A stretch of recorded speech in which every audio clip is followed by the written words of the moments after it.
It's the morning after the 2024 election, the presidential election, the big one. The results are in, and for many Democrats, they're devastating. Another loss, another round of soul searching. We were on a high from the 2020 election, but something had gone terribly wrong. And the question that echoes across union halls, city blocks, and community centers is, how did this happen? This isn't just about one candidate or one misstep. It's about a slow unraveling, a drift. A party once rooted in the grit of working class struggles and the fires of civil rights has found itself adrift, speaking to everyone, yet somehow connecting with no one. Somewhere along the way on the path, as they say, on the way to heaven, the language of the party grew distant from the rhythm of everyday life. On this episode of Ayana Explains It All, I'm digging deep into the Democratic Party's long arc from the towering days of President Franklin Roosevelt to the fractured coalition of today. I'll ask the question, how is this party that once dominated the working class and pulled in urban voters now pushing voters away? How did the party win over black voters? And why is it now losing black voters? And more importantly, what will it take to rebuild? What would it look like to forge a Democratic Party capable of winning not just elections, but hearts, trust, and lasting loyalty? A party that doesn't just run campaigns, but builds movements. A party that listens, learns, and leads. I've got some explaining to do. Let's get into it. Hey everyone, welcome back for another episode of Ayana Explains It All, the podcast bridging the gap between current events and human behavior. I am your host, Ayana Fakhir, your Black Muslim lady lawyer, coming to you pre-recorded from the beautiful state of Ohio. I am in Northeast Ohio. Ayana Explains It All is the podcast bridging the gap between current events and human behavior. You may find us on all major streaming platforms as well as some minor ones. But the flagship is Spotify.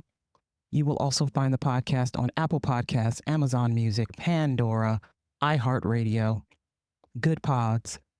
If you go to the show's website, www.ayanaexplainsitall.com, that's www.ayanaexplainsitall.com, you can find links to all of the places that we are streaming. You can also find past show episodes. You can find show notes. You can find a blog. You can find show notes. You can find transcripts of the different episodes. You can also find ways to connect with the show. You can email me at ayanaexplainsitall@gmail.com. Once again, AYANA explainsitall@gmail.com.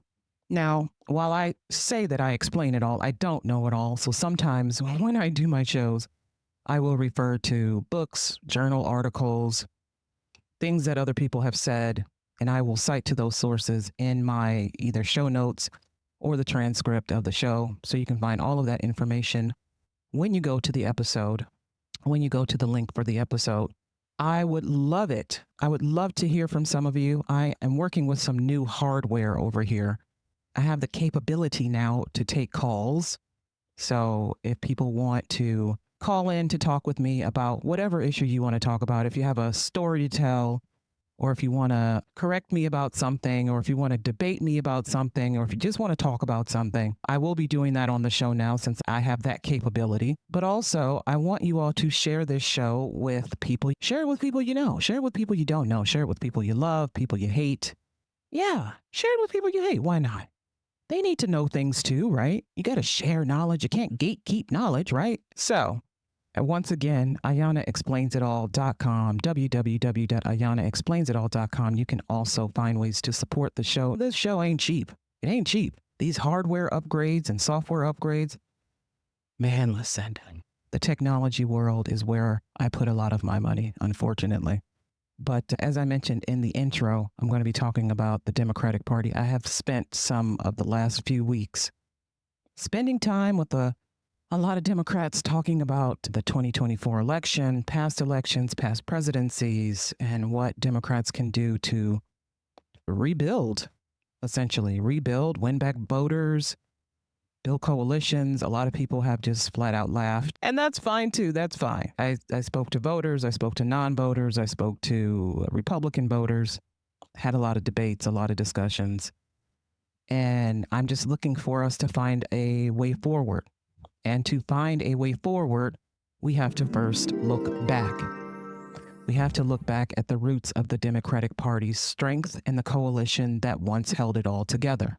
Now, the Democratic Party in the United States has a very interesting history. And I've been reading this book called Tyranny of the Minority by, see if I can get the author on here. Tyranny of the Minority by Stephen Levitsky and Daniel Ziblatt, Z-I-B-L-A-T-T. I know I did not pronounce that correctly. And it's giving the history of the Democratic Party in the United States and how it was the Republican Party. A lot of people know about the big switch, but you probably also don't know what went into the big switch, and you don't know what the Democratic Party was like before the big switch. It was a party of, as far as Black voters were concerned, a party of disenfranchisement. Members of that party did everything they possibly could to prevent a multicultural politosphere. They did not want multicultural anything, multicultural nothing. They hated the 13th Amendment, the 14th Amendment, the 15th Amendment, and they couldn't get rid of them. They couldn't disenfranchise Black voters through the Constitution. So what did they do? They instituted all of these different poll taxes, literacy tests, all of these different devices to disenfranchise Blacks. They would pass local laws to prevent Black people from voting. Any tricks or tools they could come up with, they implemented them. And it was devastating for Black voters. It was very devastating for Black voters. And this continued on until about FDR, when things started to shift. Now, so we know what happened with the Democratic Party before the big switch. And when I say the big switch, I mean before the Democratic Party became the Republican Party and the Republican Party became the Democratic Party. The Republican Party used to be the Democratic Party, and they were the ones who wanted multicultural society. They wanted Blacks to have the right to vote. There were societies where Blacks lived and worked and voted and had representatives in government, and they had wealth, and they had their own houses of worship and schools. And the book that I'm reading cites to Wilmington, North Carolina. And of course, that was hated by white farmers, white nationalists, white people, and they essentially overthrew the power structure in Wilmington. And just like most of the Black societies that Blacks in America built during these times, during the late 1800s, the early 1900s, whites were upset. They didn't like seeing Black people thriving. They didn't want Black people voting. They didn't want Black people in positions of power, especially holding state government, local government, national government offices. And so they set out to destroy it. And they set out to disenfranchise Black people. And if you paid attention to the civil rights era of the United States, how long it took and what it took to get guarantees written into the law for Blacks to have the guaranteed right to vote. You know what it took for women to get that too. But for Black people, it took a much longer and much more involved and successful campaign of protesting and pushing the government to give us something substantial. When I talk about the big switch, we're talking about the era of FDR, and during the time of the Great Depression, things were starting to look a little hairy for the United States. Of course, people were starving. There was famine. There was economic devastation. We were also in and out of a war. And in the darkest days of the Great Depression, FDR introduced the New Deal. And that was an audacious blueprint for recovery from the Great Depression that reimagined the government's role in people's lives. His first 100 days of because he had four terms. So during the first 100 days of his first term, he was just cranking out. He was doing something that Trump could obviously not do. He was cranking out legislation. public works projects that created millions of jobs. Social Security was born. Unemployment insurance was introduced. Banking reform. Unions were protected. It wasn't perfect, especially for Black Americans and Southern Americans, but it laid the foundation for a new political identity, one where government could be a partner to the people. And FDR built this powerful coalition that included the white working class voters, especially in the North, urban ethnic immigrants, Irish, Italian, Jewish, Southern whites, yes, that included segregationists, and Black voters who were gradually shifting from the GOP, the Grand Old Party. Now, winning Black voters was something else, though, because Blacks were still voting with the party of Lincoln. The Democratic Party was the party of Lincoln. He freed the slaves. Gotta thank him forever for that one. But we know that how he really felt about Black people. He didn't feel like Black people were compatible with American life. And if he could have freed Black slaves and sent them to the West Indies or back to Africa, he certainly would have. And he did try. He tried. Thomas Jefferson tried. That's why we have Liberia. But even though he freed the slaves, he didn't care for Black people. So there's that. But the New Deal's economic benefits reached many Black families. And then you had Eleanor Roosevelt. She was very outspoken on civil rights, and she was endearing the administration to many Black Americans. Black people loved FDR, and Eleanor loved these people. When FDR passed away, the government put his body in the coffin on a train, and the train went throughout the United States so that people could say their final farewells to him. So there's a very famous picture of a Black soldier playing the accordion as FDR's train goes by, and he's crying. And this is how a lot of Blacks felt about FDR. When he passed away, it was devastating. He had done so much for the American people, but we were also still in a war.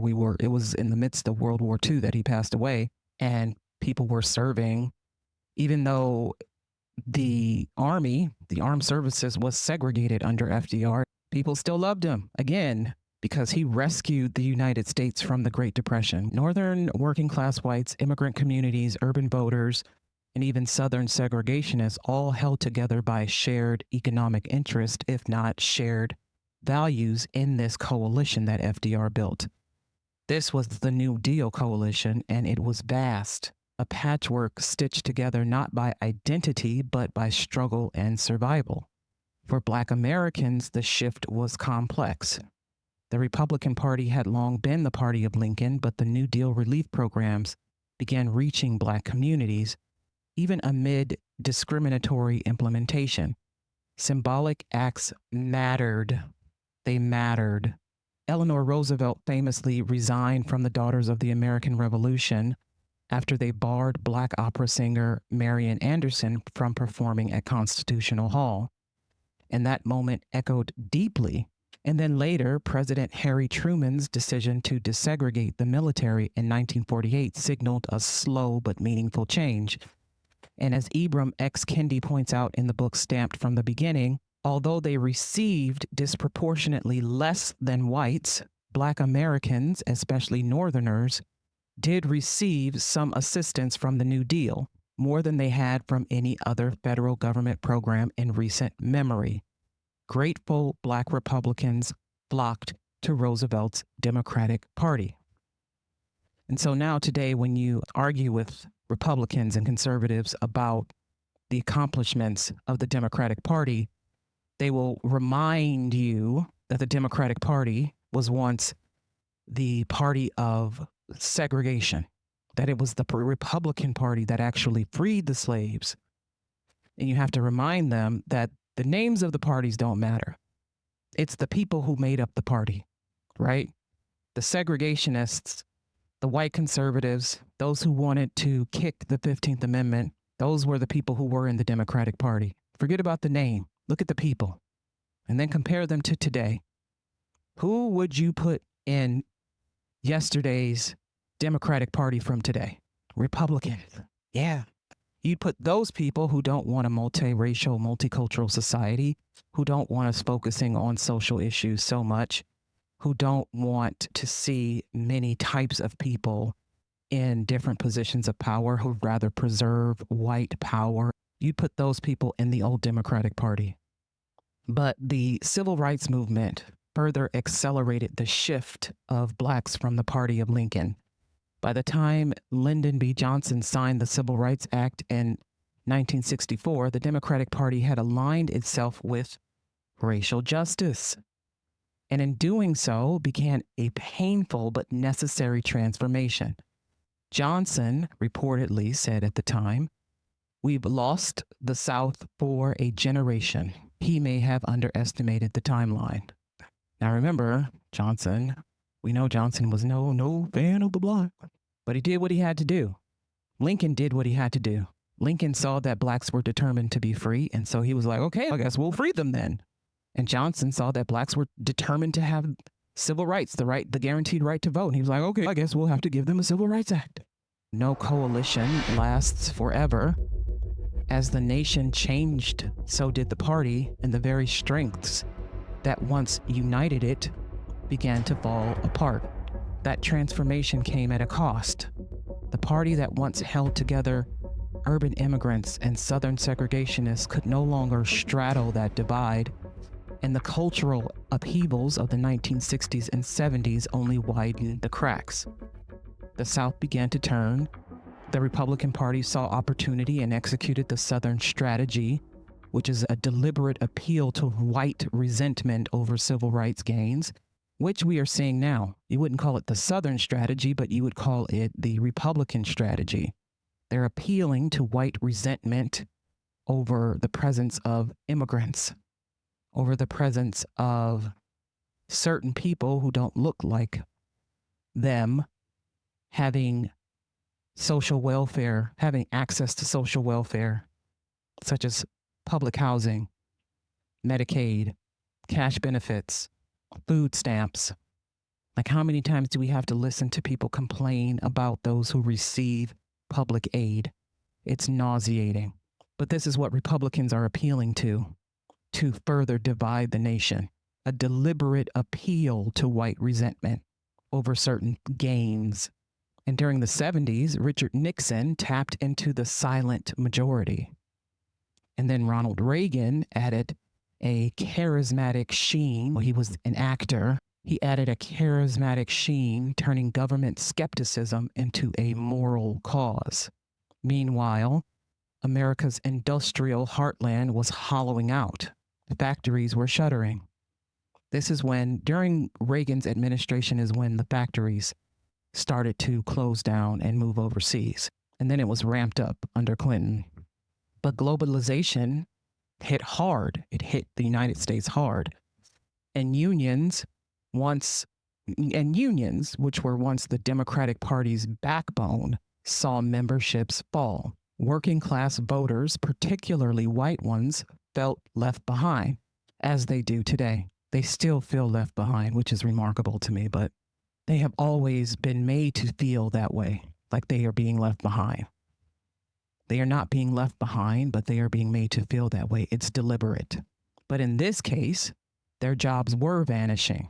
But it wasn't just their jobs that were vanishing. Black jobs were vanishing too. But because their jobs were vanishing, because the factories were closing, because they were all mostly working in factories, their faith in the institutions they had trusted was also waning. And the Democratic Party was one of those institutions they had faithfully supported. The Democratic Party was becoming increasingly associated with college-educated professionals, environmental regulation, and cultural liberalism. And this is how people view it today. This is how people view the Democratic Party today. No longer the party of the working class, but the party of these elite college-educated professionals, the party of climate change, the party of cultural liberalism, where people of different backgrounds, gay people, transgender people, blacks, Latinos, Muslims, Jewish people, all of these people are mixing and enjoying social and economic success, and they're being propped up, and they're being guaranteed rights, and they're being guaranteed protections under the law. This is what the Democratic Party is associated with, multiculturalism, whereas the Republican Party is associated with assimilationism. You assimilate under the Republican Party, you become one, and that one is a very toned down version of whiteness. The American idea of blue jeans and apple pie and cowboy boots and somebody twanging on a guitar. You become the European version of an American.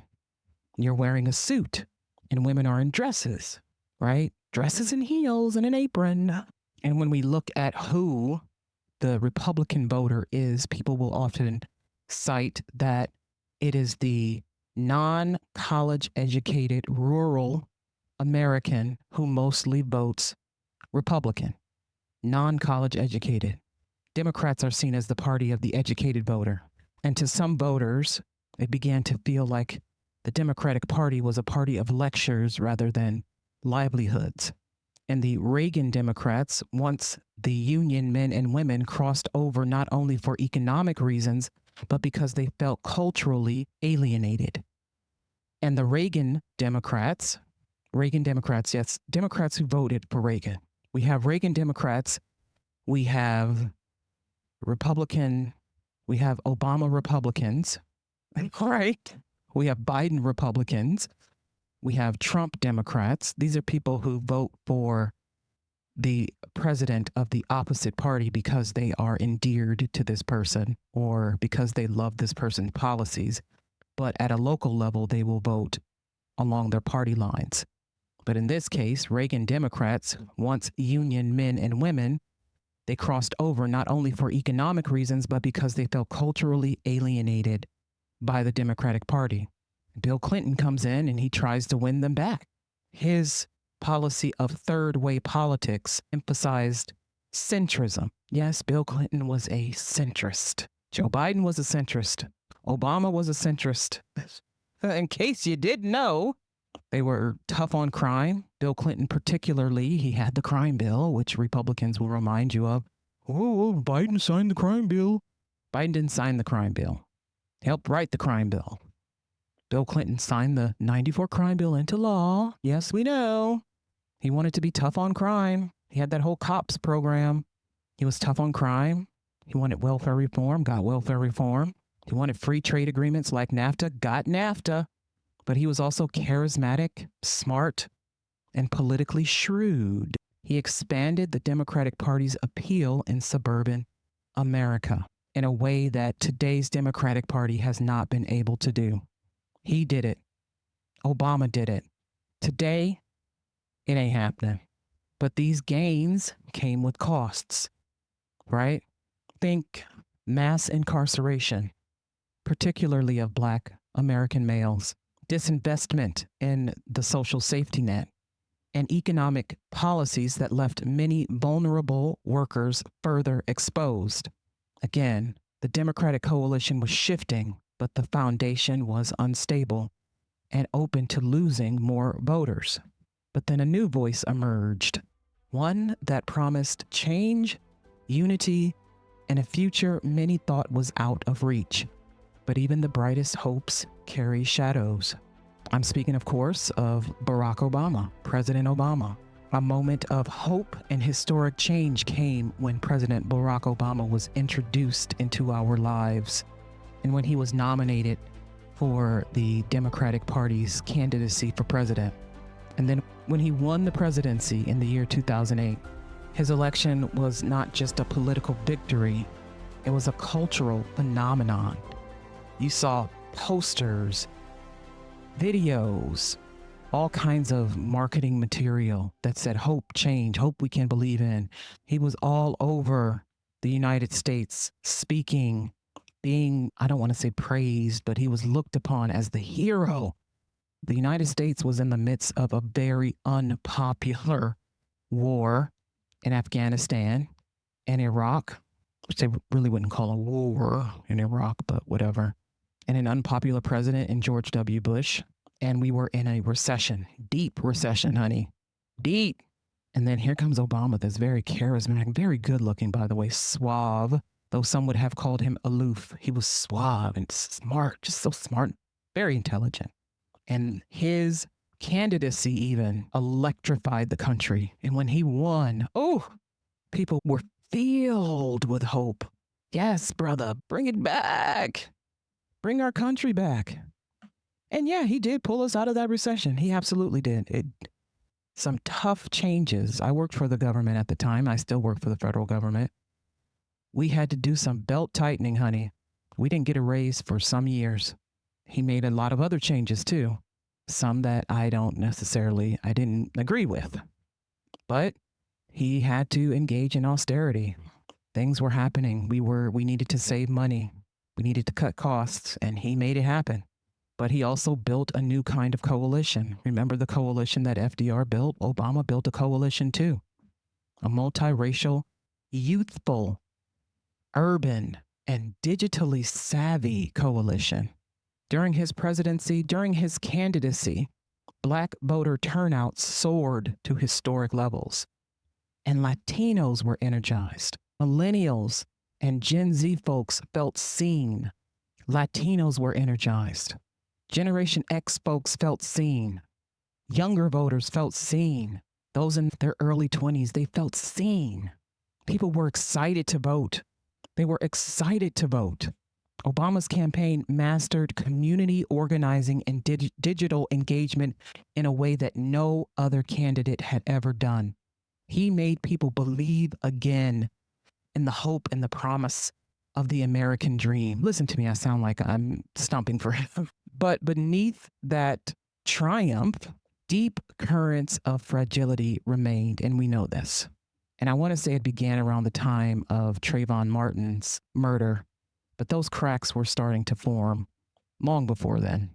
But once Trayvon Martin was murdered and we started to see the reality of the not so post-racial America, that's when things began to change. That's when things began to shift. But also, the economic shift was happening. The economic recovery from the Great Recession was uneven.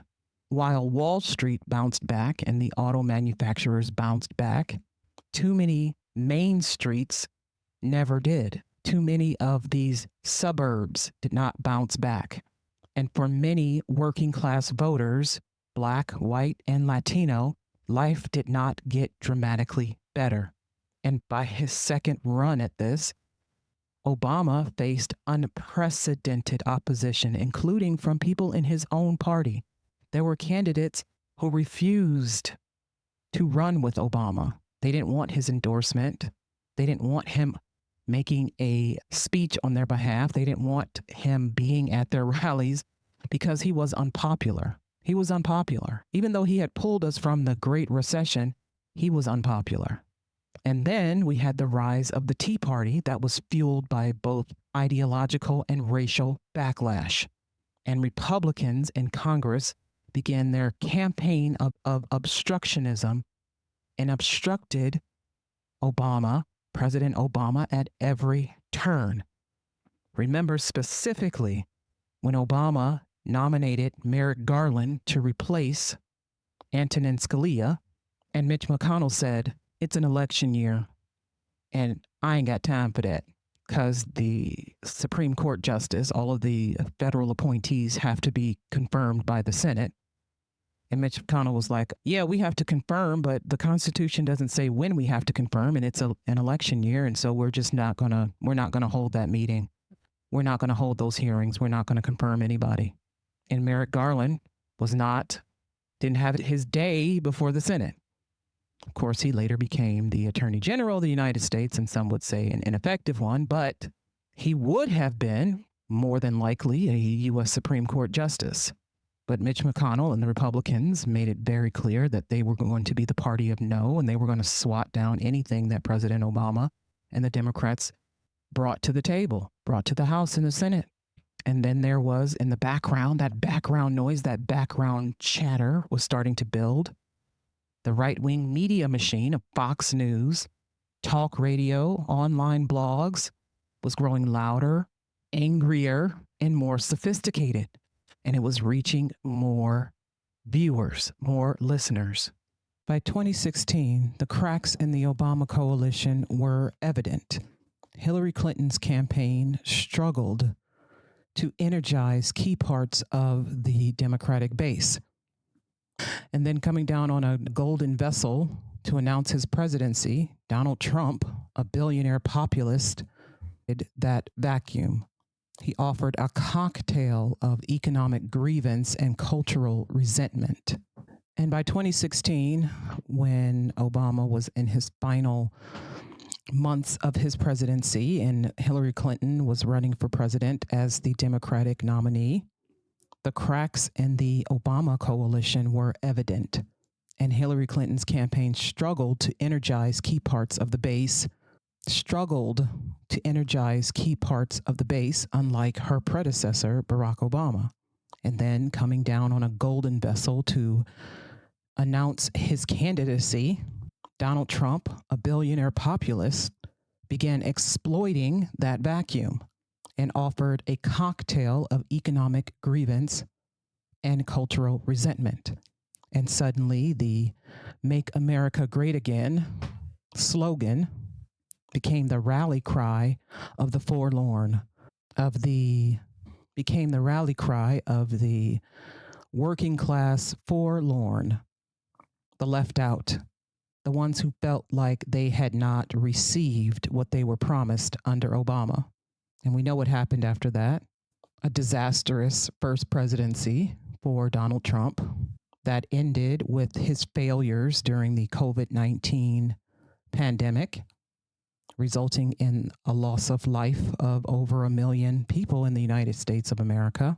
And people were unhappy with his presidency. And so what did they do? They switched to Joe Biden. They voted for the other guy. Joe Biden became the president in the year 2020. And once again, people were energized and filled with hope. He had at the time received the most votes of any candidate, the most popular votes of any candidate who had ever run for the president of the United States. Shows you just how unhappy people were with Donald Trump. And as it often happens when people are unhappy with the current president, when the next election comes around, they're voting overwhelmingly for the other person of the other party. They're voting for the other party. The first George Bush was unpopular, and that helped Bill Clinton win. So in 2024, when we know what happened, Biden's running for his second candidacy, he decides, it's basically decided for him that he's too old. He's too old to run. He's too old to be president. By the time this presidency will be over, he'll be 91 years old. If you see Biden now, you see him in pictures and you see him out and about just in like ice cream shops and on the train because he still rides the train. That man looks like he has glowed up. He looks like he's reversing in age. I guess that's what being president only for one term does for you. It doesn't age you too much. It ages you, but not too much.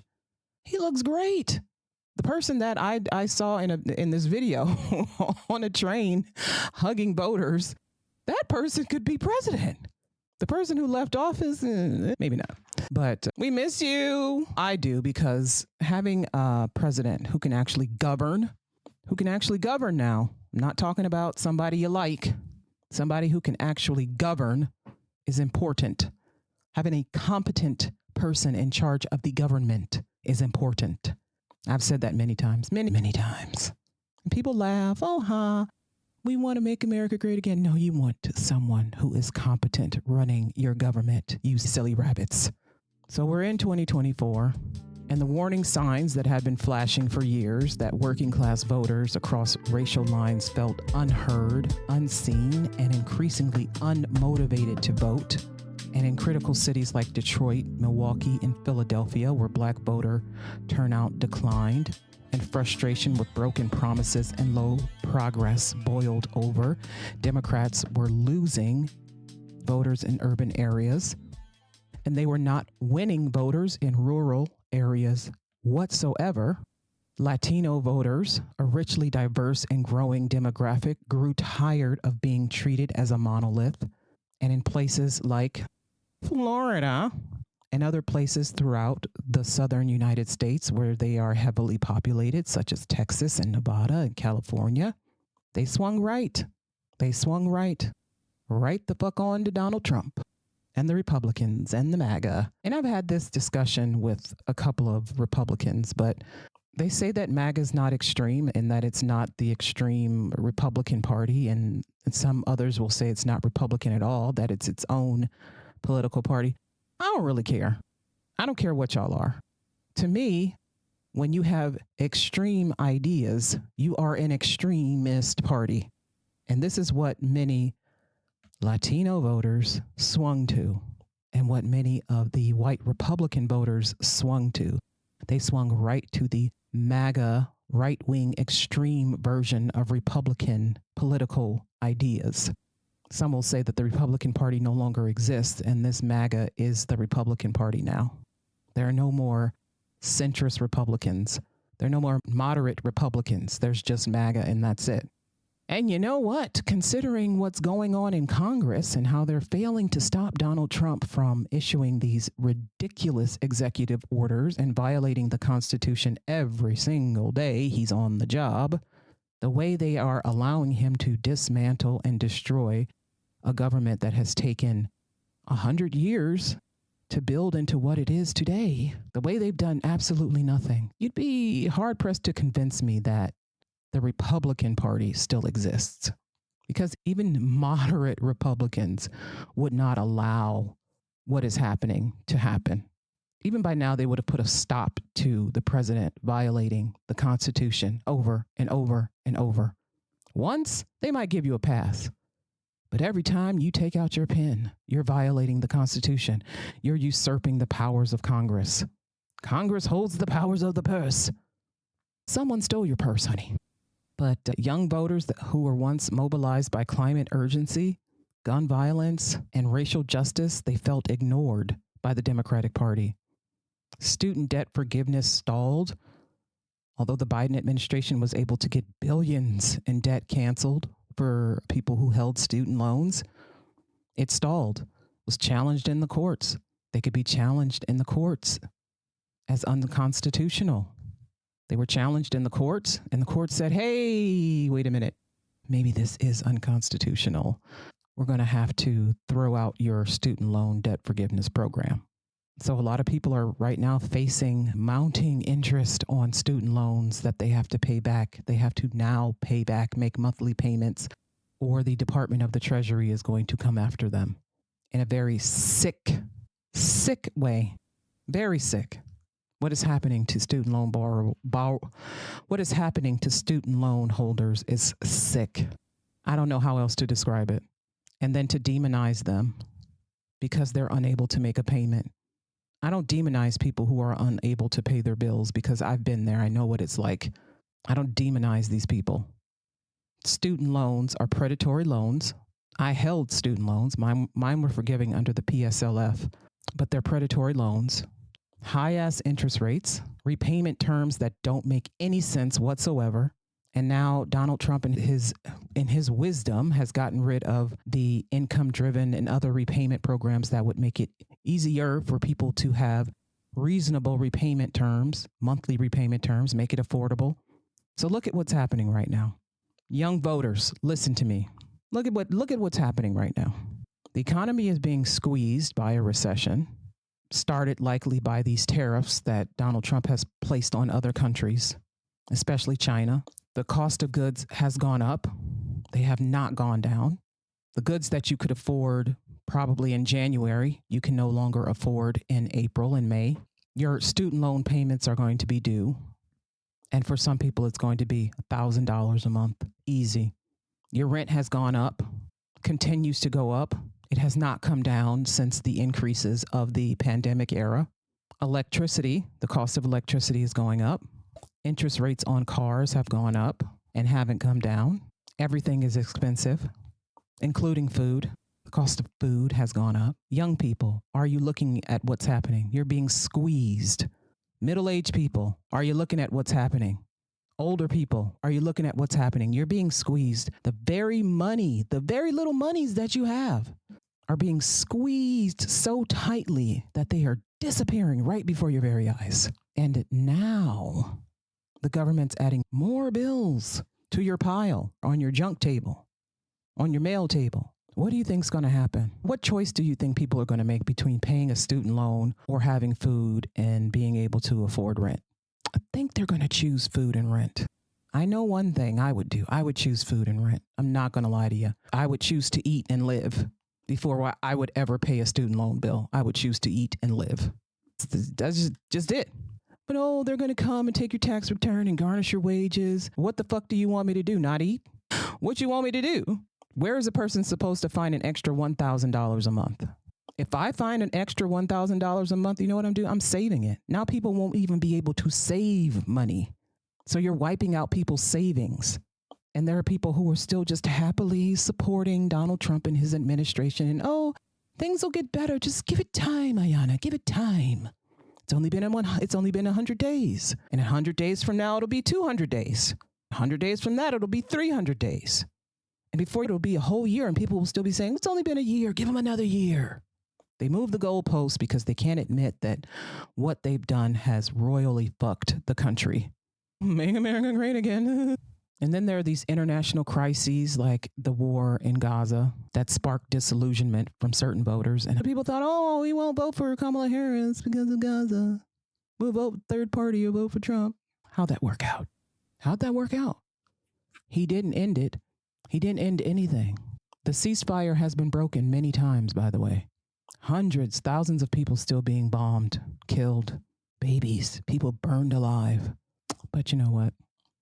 You had your right to choose who you wanted to vote for. But then there are the rural voters. Can't forget about you very special category of Americans. You barely have hospitals. Your schools are closing. Your educational and other opportunities are looking real shaky. You already felt isolated.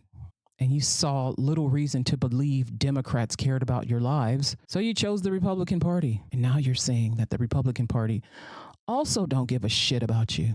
And now you're seeing that the Republican Party also does not care about you. Look at what Donald Trump has done to farmers. Look at what he's done to farmers. We'll just take farmers, right? Because that's where, when I talk about rural, that's what I mean. The American heartland, the farmland. Place where you go and you're driving and all is flat. And you see a couple of cows, some corn, some wheat. What has Trump done to you? He's devastating the farm industry. But because farms, as he said, the farmers are the backbone of the United States, he's going to bail you out. He's going to put you in a bind, right? He's going to put you in prison and then he's going to post your bond. Imagine that. Where they do that at? And then he's going to put you in prison again and then post your bond again. And then he's going to put you in prison again. Hello, friend. Are you able to see what I see? He's making your life difficult, but then he's putting a pillow under you. So when you land on the ground, it doesn't hurt as much. But because you found the Democratic Party's message inconsistent, cautious, and often unconvincing, you went with the Republican Party. But the Democrats are busy trying to appeal to moderates while nodding to progressives and satisfying no one. And the result of that, a message that felt more like branding than belief. And then, of course, the culture wars, which, my God, can y'all just get over this shit? Bans on drag queens reading books to kids, book bans, battle over history curriculums in public schools, battle over the word woke, battle over the word DEI, battle over the legal theory of critical race theory, battle over this, battle over, my God, you all are so simple-minded. But beneath these wars is a deeper war over identity. Who is the real American? What is the real America? Who gets to define what American is? And who gets to define the future of this country? Democrats often respond with legalese or moral indignation, but rarely with the kind of plain-spoken, values-driven storytelling that resonates with most Americans. Again, we are simple-minded people. You have to speak to us like we're simple-minded people. You just do. Is that insulting? I don't care. It's the truth. So now that We've had that loss in 2024, that devastating loss. We lost the presidency, we lost the House, we lost our advantage in the Senate. After these losses and the pain, the questions remain. Is there a path forward for the Democratic Party to regain power, to regain voters? Let's talk about what it might take to rebuild. The what now? First, we have to reconnect with the working class. The party lost ground with non-college educated voters, both white and increasingly Latino and Black voters, due to economic stagnation, cultural disconnect, and a sense of abandonment. So what's the solution? And these are just ideas. I'm just throwing things out here. It's not hard and fast. Obviously, there are a lot of different ways to do things, a lot of opinions on what Democrats should, a lot of opinions, okay? A lot. These are just some of my ideas. We have to advocate for tangible, broad-based economic reforms. Job programs work. Higher wages, for the love of God. Antitrust enforcement. Union protections, and affordable housing. Yes, these things mean something. You say affordable housing was one of Harris's plans. People will go, oh. It is because of George W. Bush and his $10,000 first-time home buyer loan in 2008 that I was able to buy a home that I have now lived in for 17 years with my children. But also homes were affordable at the time that I bought it simply because the market was bottoming out, but the housing prices were low and I could buy a house that I've been able to afford. And I got a leg up because my government gave me a loan that I finished paying back, a no interest loan, $10,000 that I finished paying back. Another idea is labor revitalization, partnering more aggressively with labor unions and workers' organizations, especially in logistics, service, and tech sectors. We are moving so far ahead when it comes to technology. We are making strides, particularly in AI. We need to invest more in AI in the United States. We need to move ahead with training people in how to use artificial intelligence and making it more user-friendly for the average person. Remember, we are simple-minded people. But also in making processors and computer chips and things of that nature, things that would make it easier for America to manufacture certain pieces of technology here in our country versus importing them. Right now, we import every effing piece of technology that people use, even for our military. It's incredible. It's incredible. And Joe Biden, to his credit, tried to help build America's technology sector with the Chips and Sciences Act, the tariffs that he put on China. But whatever. But how has that helped?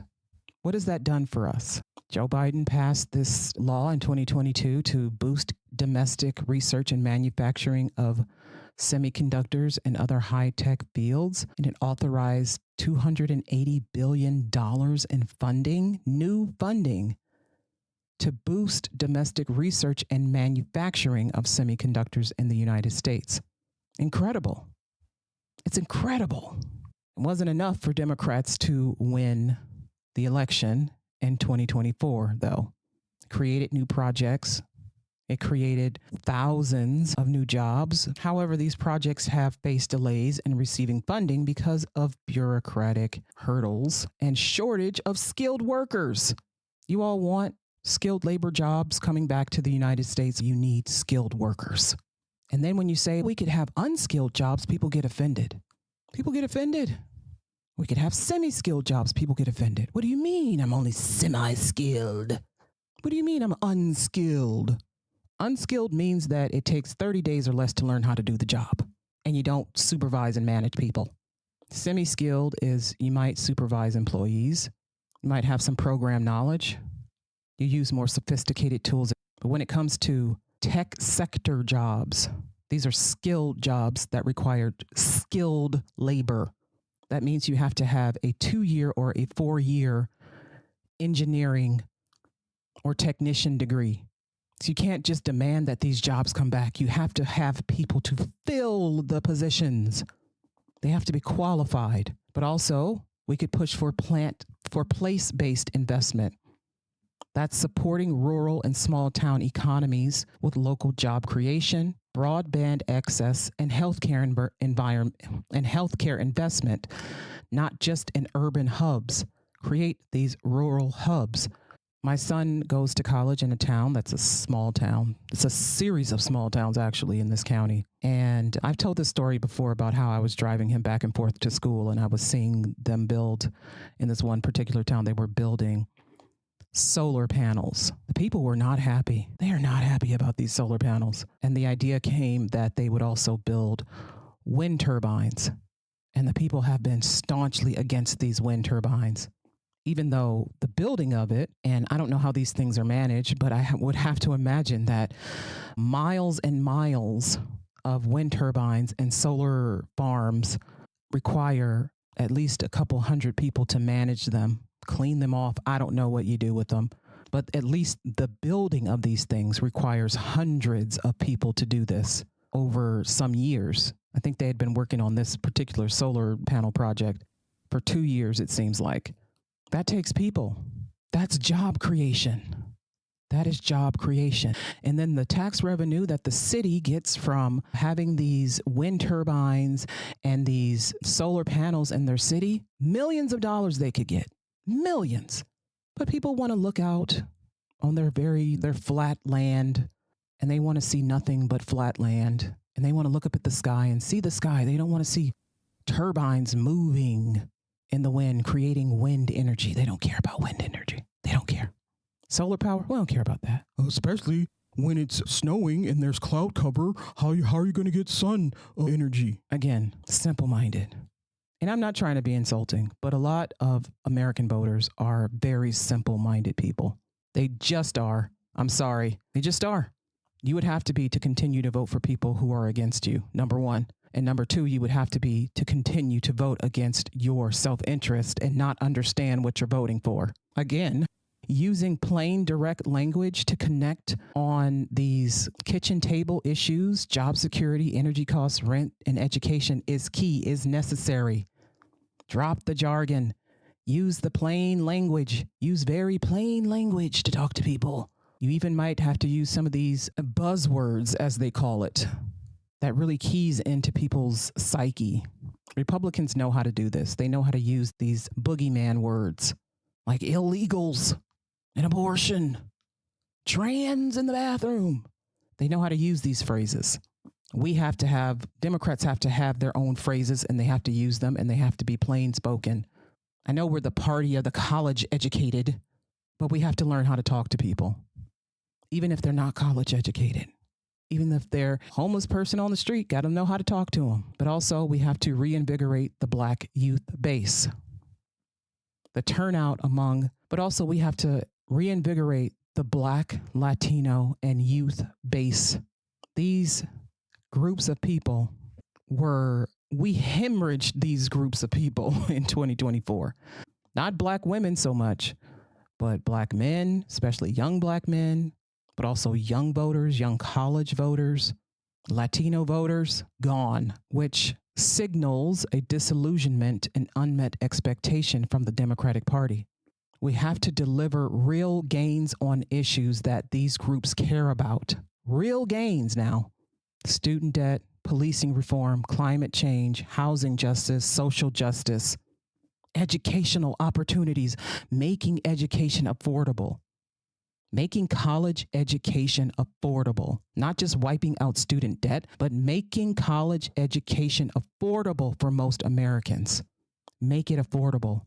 Nobody talks about making tuition affordable, decreasing tuition. Find ways to decrease tuition versus finding ways to get people money to go to school. No, find ways to decrease college tuition, especially at state schools. This is insane now. It should not cost $100,000, $70,000, $60,000 to send a child to college for 1 year. That's 1 year. 1 year. I think when I went to college, it was $25,000 a year, which was a lot at that time. Now it's substantially more that a lot of kids are priced out of going to college, particularly the colleges that they want to go to.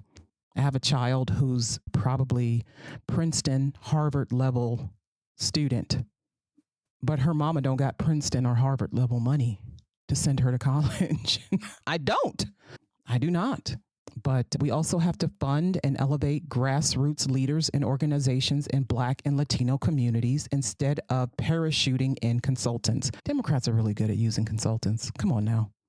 We got to go right into the communities and see who's doing the work and put our energy behind these people.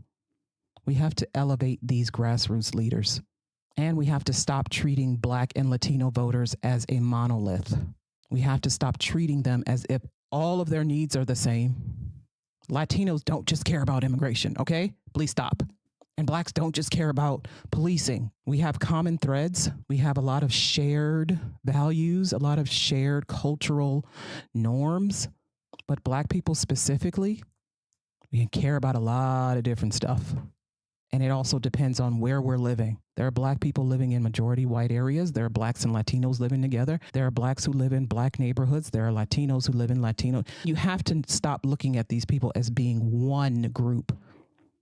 Latino voters, they all have different needs, desires, wants. There are some commonalities within the group, but there are also some things that they don't share alike. Especially because it could mean Dominican, Chilean, Mexican, Puerto Rican, and these are all different cultures, Cuban, all different cultures, nationalities. Some of them are, hey, buddy, I'm just American. Not that they don't identify with their Latino heritage, but they see themselves as being more American and white European than Latino. And there are Black people who feel the same. Hey, dude, I'm not on that Black American identity stuff. I'm just American.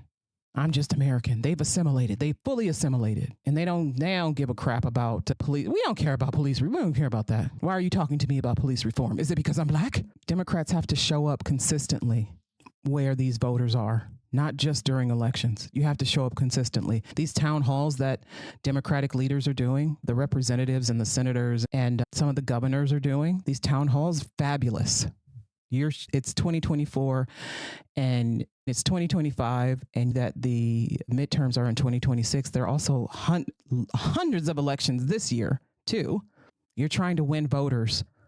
When typically voters are ignored and not paid attention to until there's a primary or general election or the midterms or the presidential election, especially. You're doing this right now when it's not popular to do. You're trying to win voters right now. That's actually a good thing. AOC, Bernie, Tim Walz, Jasmine Crockett, my representative, Chantel Brown, does town halls. She does other things too, to engage small businesses and the like. My senators, however, don't because they are not popular. They are not from the popular kids group. Bernie Moreno and John Husted, for some reason, they're afraid to hold town halls. They're afraid to hold these meetings. They're afraid to engage with voters because they don't want to be shouted down. They don't want to be held to account for their non-action in the Senate. The Dems are putting themselves out there, even when they're being yelled at. Tim Walz gets heckled everywhere he goes. He doesn't care. He still gets himself out there, still talks. Bernie and AOC are getting heckled. They don't care. They're still out there, still talking. Anybody can go to a town hall. Anybody can call these offices. You can email these people. I've emailed Husted and Moreno and gotten these very generic messages. And then they're followed by appeals for money, donations. And I go right to that unsubscribe button. Click. Unsubscribe. Just because I emailed you and asked you what the hell you're doing for me and my neighbors doesn't mean that I give a fuck about you and your campaign, because I certainly don't. In fact, you should not be in the Senate. It should be Sherrod Brown. Sorry, Sherrod. But here we are. Also, we have to reclaim the economic narrative. Again, we lost the working class economic message to Republican populism and culture wars of deflection. We lost the working class economic message to Republican populism and culture war deflections. We have to come up with our own New Deal. We have to frame the Democratic Party as the party of economic security and collective power. We have to run against big money, big tech, big pharma, Wall Street, dark money. We have to run against these things. We have to run against monopolistic power. We have to run against these corporations. And I tell you, corporations are the real devil here. They are the real devil. They are. And they've managed to convince us that it's either the government or our neighbor that's the problem. It's either the government or our Haitian or Latino neighbor who's the problem, or the neighbor who's in public housing who's the problem. When it's them, they're the problem. We have to challenge corporate power. We have to make them seem like the devil that they are. But we also have to campaign on closing loopholes for taxing the ultra rich and reinvest. And I say reinvest in schools because Republicans have so far been very successful at taking money out of public education because of their disdain for public schools. Every year, it seems since, I would say 2016-ish, 2012 maybe, they have dragged public schools through the mud and removed more funding year after year, particularly in my state of Ohio. Public schools are so hated, and it's the schools in the wealthiest neighborhoods that have the best educational opportunities, and it should not be that way. Everyone should have the same access to educational opportunities. It should be distributed equally. That is constitutional. We have to invest in schools, transit. We have to invest in transit, high-speed rail. Come on now. Where is the high-speed rail, for God's sakes? And healthcare. We have to lower the cost of healthcare. Please. Medications. Lower the cost of medications. Lower the cost of healthcare. Lower the cost of these procedures. Fix the health insurance industry. They are billions, trillions of dollars they are earning. Meanwhile, denying claims for coverage of things like chemotherapy, hysterectomies. And let's not even get into abortion, please, for the love of God. But procedures and medications that you need, and they're denying your request. They don't want to cover it. It costs too much money. Imagine someone that makes over $1 billion a year in profit telling you that this one thing that you need costs them too much money. We have to address real fears around the prices of goods, the prices of housing, cars, the price to do business, interest rates. People are scared to buy things because they don't want it to cost more than they are able to pay. Essentially, people are priced out of buying houses. They're priced out of buying cars. People are priced out of renting houses, renting apartments, affording food items. When you have to decide between buying eggs and buying a loaf of bread and buying some apples and oranges, you know we have a problem. Those are staples. People shouldn't have to decide which staples they can afford, which food staples they can afford and which they can't, and what bill they get to pay on this month and which one they can't. They can put a little on the electric and a little on the gas, and maybe their kid will be able to get new shoes for school. These are the decisions people are having to make every month. And we need to address the fears that people have that it's going to get worse and they're not going to be able to provide for themselves and their families. And because the Democratic Party is perceived as elitist and out of touch or too woke in places where cultural norms are more traditional, we have to reframe things such as social justice and avoid the culture war traps.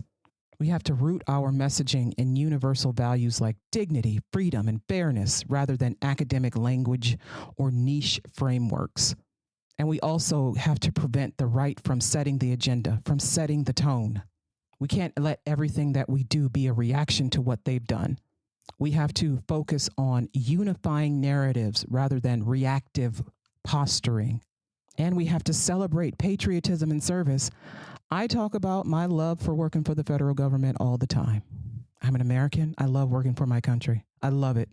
Yes, I'm an American who actually is a Democrat, who's actually Black and actually Muslim and actually likes working for the federal government. Can you believe it? There are Black people who are Muslim, who love their country. Do I like what it is all the time? Do I like all of its people all of the time? Hell no. Do I like decisions made by the government all the time? Absolutely not. Sometimes I am not a big fan. Sometimes it's a disappointing place to be, a scary place to be, bewildering, confusing place to be. But I'm still here and I'm still trying to make it the best thing it can be for all people. Trying to make it the best country, the best living environment, the best climate, the best socioeconomic situation it can be for my kids, for your kids, my neighbors' kids, the best living environment it can be for all of us, not just a group of us.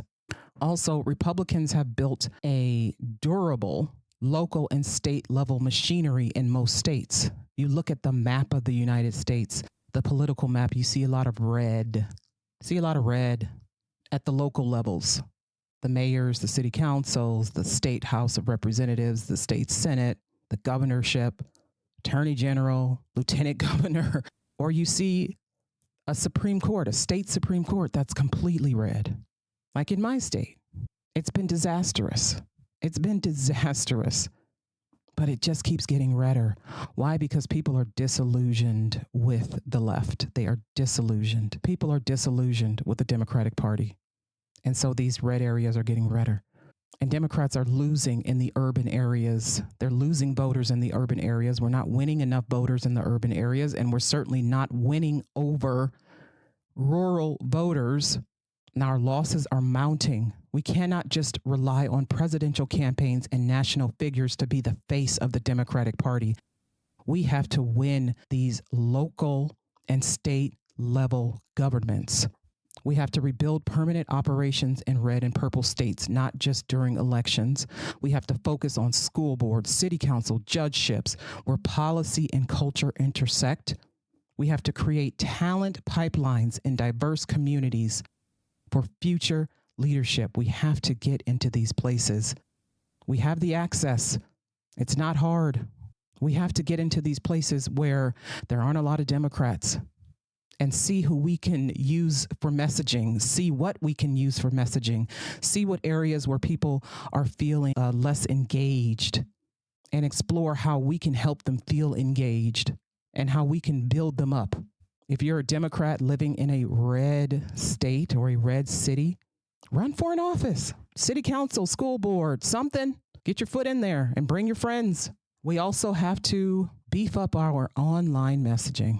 Now, this is where Democrats lost in 2024. Republicans are very good with the online messaging, right? Donald Trump has also mastered the 24-hour news cycle. So people are talking about this MF for 24 hours a day, especially on TikTok. Oh my God, give me a break. My head hurts. Talking about him 24 hours a day, 7 days a week. Everything he does is a story. Everything he does has to be a debate. Everything he does has to be some point of contention and discussion and debate and people arguing back and forth. Nothing is changing. Nothing is happening. He's still winning. He's still getting it. He's still able to do things, and we're just talking about it. But our online messaging often feels chaotic or driven by elite influencers rather than everyday people who are out here living, pounding the pavement every single day. People who are going to work at these desk jobs every day, or who are still working in factories, or who are serving in the military, or who are on their feet working at hospitals or doing construction jobs, or who are teachers, or people who are law enforcement officers, people who work at grocery stores, secretaries, people who serve you at restaurants, people working at car washes, for goodness sakes. We need these types of people in order to drive our message to people who are just like them versus these elite influencers like celebrities. I love you, Kerry Washington, but come on. The number of celebrities we saw Democrats trot out, just give me a break. It was this celebrity and this celebrity, and put this on your Facebook, put this on your TikTok, do these TikTok videos. And now we've got people in the House of Representatives doing TikToks. And it's just, dude, come on. I want to see your people doing this. I want to see your fans doing this. I want to see your supporters, your voters, Jasmine Crockett. I want to see them making TikToks about you and about voting and about how you're helping your constituents in their neighborhoods. I don't want to see you making a TikTok. I want to see your people making a TikTok video. We have to craft a simple, emotionally resonant story about what Democrats stand for. And maybe that's it. Maybe we don't know what we stand for. Is it opportunity, justice, dignity? Is it all three?